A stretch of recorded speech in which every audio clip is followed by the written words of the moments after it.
Here are 10 tips to help you master Super Dragon Ball heroes. Number 1. Upgrading and changing avatars. Each time you upgrade an avatar's class or change to a different one, your avatar will retain 1/5 of the stat boost it got from leveling up. I recommend upgrading each time you hit level 40. After level 40, the stat boosts are much lower and the EXP you need for each level up increases dramatically. This way, you can create a solid battle-ready avatar much more quickly. Number 2. The 3 battle types. There are 3 battle types in the game: Elites, Heroes, and Berserkers. Elite types are ranged attackers that deal the least damage, but also excel at stunning the enemy. If you get a perfect CI with 2 or more cards of the same type, you get some bonuses. For the Elite types, they recover 1 bar of stamina, with the amount recovered increased the bigger the group is. With 5 or more Elite types, it will fully recover their stamina. Without a doubt, the strongest perfect bonus of the 3. Next are Hero types. These can be either ranged or melee attackers. Hero types do a moderate amount of damage and stamina damage, and are the hardest of the 3 types to stun. Unfortunately, their perfect bonus is really bad. It grants a bonus 500 power level for each guy after the first, maxing out at 3000 power level with 7 hero types. This is only really useful for gaining a single hero energy at most. However, they're overall still a well-rounded type. Last are the Berserker types. These are melee attackers.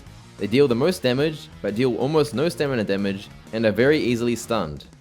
Their perfect bonus destroys 1 enemy hero energy for each guy after the first, maxing out at 6 hero energy destroyed with 7 Berserker types.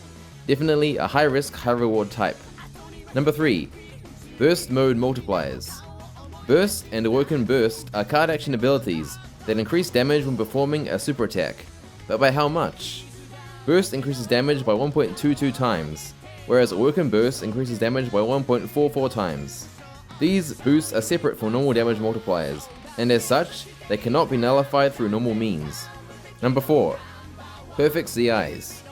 Yes, perfect CIs do deal more damage, 10% more than a non-perfect win. Also, winning without pressing any buttons actually deals 20% less damage than normal, so it always pays to press that button even if the enemy is stunned. Number 5. Boosting Miracle Chances. Did you know you can artificially boost Miracle Perfect chances? Continuously failing CIs will increase the chance that your next button press will be a Miracle Perfect. It's not a huge increase, but it can be useful occasionally. Number 6. Card Action and Touch Action abilities.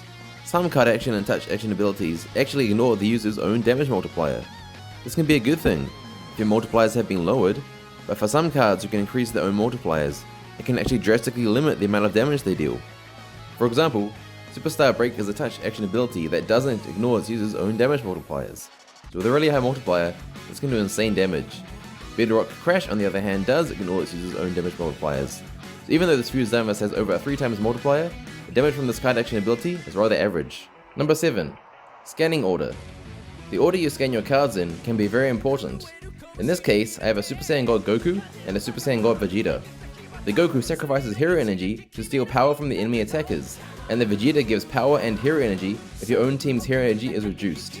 Both of their abilities activate at the end of the power level battle. If I scan the Vegeta before the Goku, then Vegeta's ability will activate first, but since I haven't lost any hero energy yet, nothing will happen. So I need to scan the Goku first to get the most out of these 2 cards.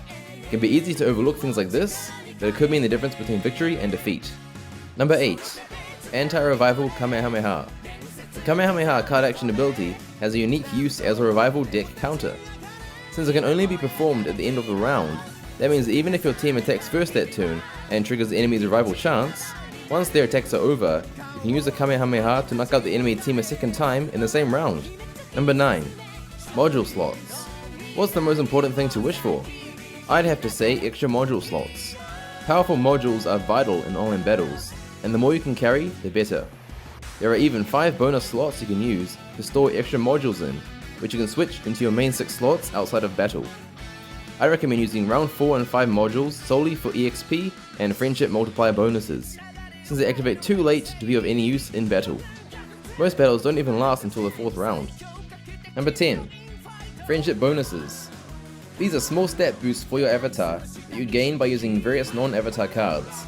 Unlike stat boosts gained from leveling up the avatars themselves, these stat boosts do not diminish no matter how many times you upgrade or change your avatar. Another thing to keep in mind is that cards for characters introduced in the first couple of years of the game tend to give much more generous boosts than more recently introduced characters. Styles like a Gohan, introduced in the very first mission, gives a whopping 50 power here, but Crimson Marseille and Warrior in Black, introduced much more recently, only give 10% of that. Hopefully these 10 tips have given you a better understanding of how the game works. Feel free to ask me any other questions you may have in the comments, and I'll see you in the next video.